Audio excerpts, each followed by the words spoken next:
ഇനി അടുത്തത് industrial designs എന്താണെന്നാണ് പറയുന്നത് കേട്ടോ. നമ്മൾ പേറ്റൻ്റൊക്കെ പോലെ തന്നെ ഉള്ളതാണ് കേട്ടോ ഇൻഡസ്ട്രിയൽ ഡിസൈൻസ് എന്ന് പറയുന്നത്. And industrial design is an element of intellectual property. Intellectual property ഭാഗമായിട്ട് വന്നത് ഇൻഡസ്ട്രിയൽ ഡിസൈൻ എന്ന് പറയുന്നത്.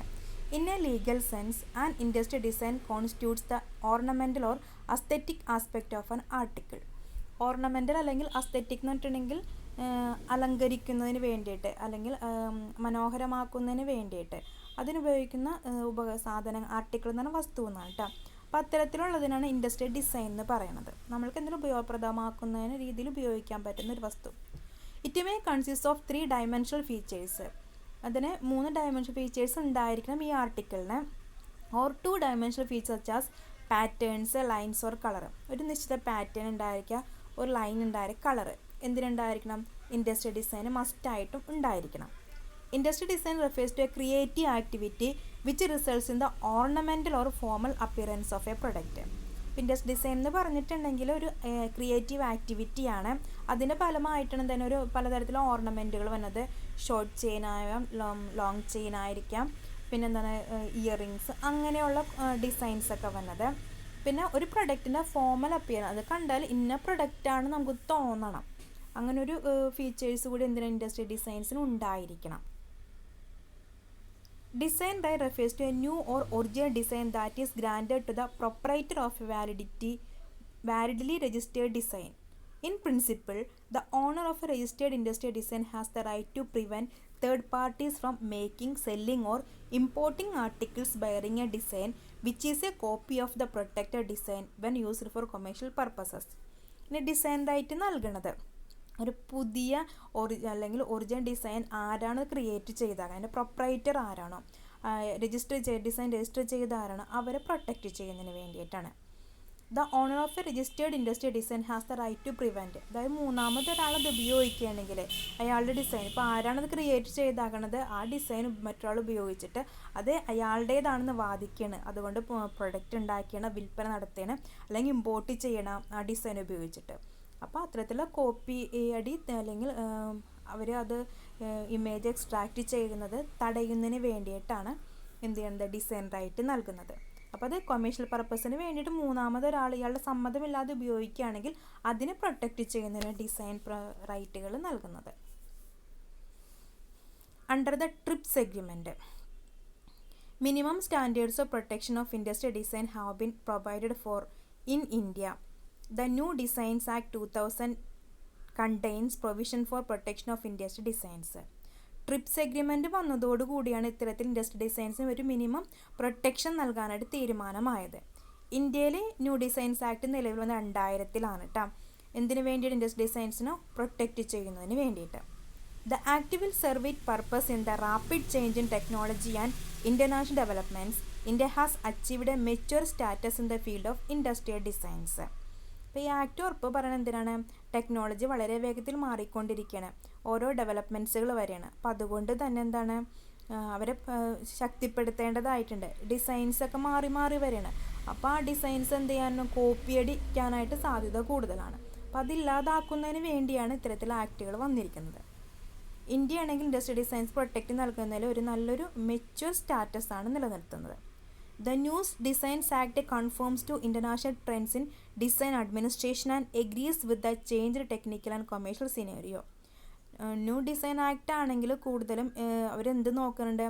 ഡിസൈൻസ് ട്രെൻഡ് മാറുന്നതനുസരിച്ചിട്ട് അത് നല്ല രീതിയിൽ നടപ്പാക്കാൻ സാധിക്കുന്നുണ്ടോ, ടെക്നോളജിയും കൊമേഴ്ഷ്യൽ സിനോറി എന്ന് പറഞ്ഞാൽ വ്യവസായപരമായ മാറ്റങ്ങൾ ഉൾക്കൊണ്ടുകൊണ്ടാണോ ഓരോ ഡിസൈൻസും ഡിസൈൻ ചെയ്യുന്നത് ഉറപ്പുവരുത്തുകയും ചെയ്യുന്നുണ്ട്. ഇൻഡസ്ട്രിയൽ ഡിസൈൻസ് എന്ന് പറഞ്ഞിട്ടുണ്ടെങ്കിൽ ഒരു ഇൻ്റലക്ച്വൽ പ്രോപ്പർട്ടി റൈറ്റ് തന്നെയാണ്.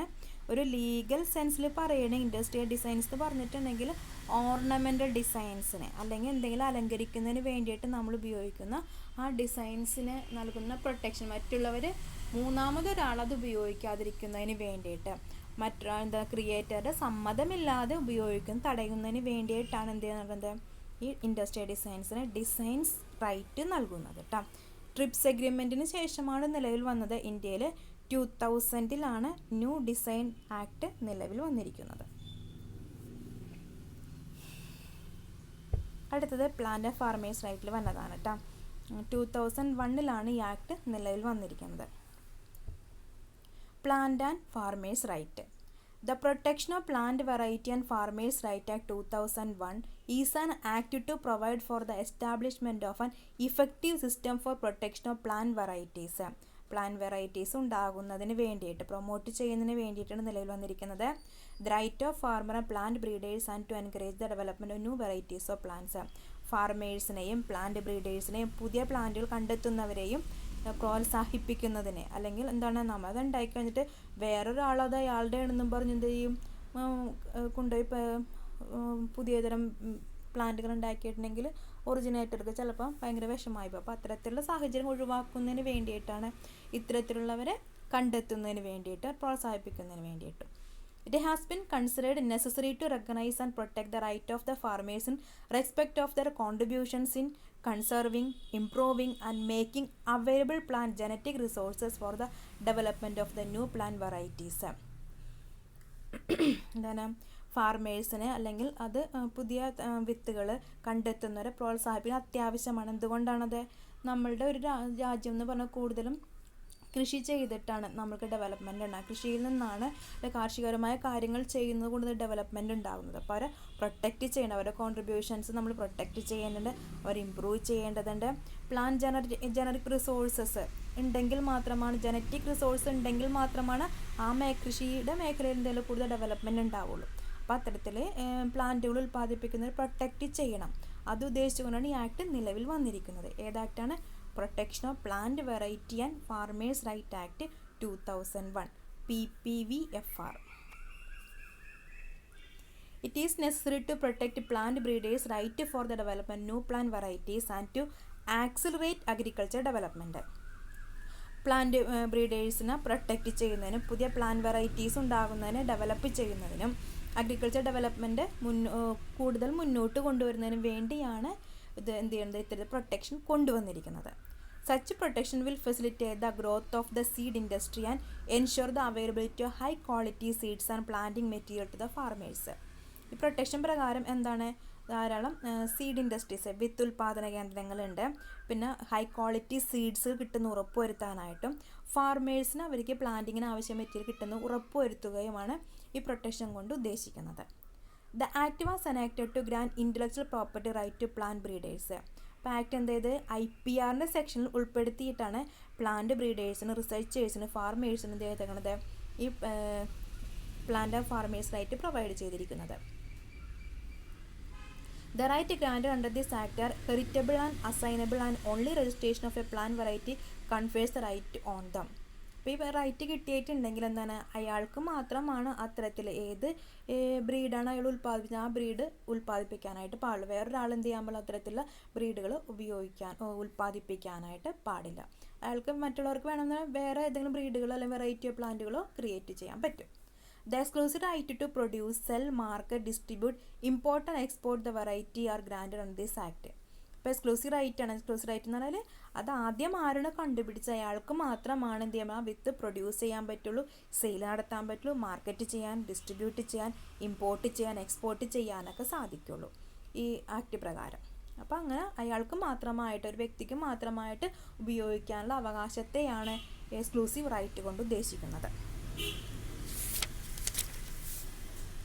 Farmers are entitled to save, use, sow, re-sow, exchange or sell their farm produce including seed of a registered variety.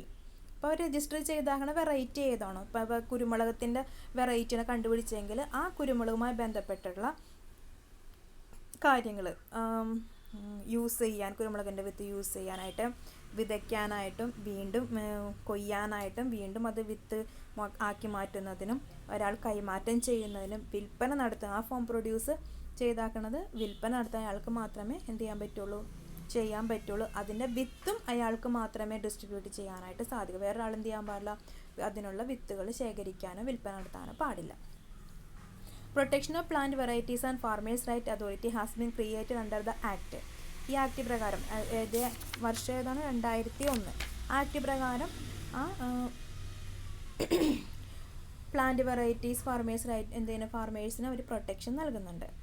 Application can be made by farmers or breeders to authority to claim protection on a particular plant variety. ഏതെങ്കിലും particular plant variety അത് ഒന്നും മാത്രമേ അയാൾക്ക് എന്ത് ചെയ്യാൻ പറ്റുള്ളൂ, protect ചെയ്യാനായിട്ട് application കൊടുക്കാനായിട്ട് സാധിക്കുക. ഏതെങ്കിലും ഒരു വെറൈറ്റി ഓഫ് പ്ലാന്റ് മാത്രം കേട്ടോ, അതുകൊണ്ട് എല്ലാ വെറൈറ്റിയും അല്ല, ഏതാണ് അയാൾ കൂടുതൽ കോൺസെൻട്രേറ്റ് ചെയ്താക്കുന്നത് അതിൽ അയാൾക്ക് എന്തെങ്കിലും വെറൈറ്റി പ്ലാന്റുകൾ പ്രൊഡ്യൂസ് ചെയ്യാൻ പറ്റും. ഇപ്പോൾ തെങ്ങാണെങ്കിൽ തെങ്ങ് പല വെറൈറ്റി ആയിട്ട്, ഇപ്പം നെല്ല, കുരുമുളക്, അതുപോലെ തക്കാളി, പയർ, അങ്ങനെ അതിൽ തന്നെ എന്ത് ചെയ്യാൻ പറ്റും, പല വെറൈറ്റീസ് കണ്ടുപിടിക്കാനായിട്ട് സാധിക്കും. India has opted for sui generis system for protecting the plant variety. ഇന്ത്യയിലാണെങ്കിൽ അവർ പറയുന്നത് സോയ് ജനറീസ് സിസ്റ്റമാണ് പ്ലാന്റ് വെറൈറ്റി പ്രൊട്ടക്റ്റ് ചെയ്യുന്നതിന് വേണ്ടിയിട്ട് ഉപയോഗിക്കുന്നത്. ജനറ്റിക് എന്ന് പറഞ്ഞാൽ ജനിതക മാറ്റം മൂലം എന്ത് ചെയ്യണത്, രണ്ട് സസ്യങ്ങളെ തമ്മിൽ അതിൻ്റെ ജനിതക സ്വഭാവം വെച്ചിട്ട് എന്ത് ചെയ്യാം, ഒന്നിച്ച് ചേർത്തിട്ട് ഒരു സ്വഭാവത്തിലേക്കാക്കി മാറ്റുന്നത്. അത്തരത്തിലൊരു ബ്രീഡിങ് അല്ലെങ്കിൽ അഗ്രികൾച്ചർ ടെക്നിക്കാണ് ഇന്ത്യ പ്ലാന്റ് വെറൈറ്റി പ്രൊട്ടക്റ്റ് ചെയ്യുന്നതിന് വേണ്ടി ഉപയോഗിക്കുന്നത് കേട്ടോ. ഇൻഡസ്ട്രി ഡിസൈൻസും പ്ലാൻ ഓഫ് ഫാർമേഴ്സ് റൈറ്റുമാണ് ഇതിൽ പറഞ്ഞത്.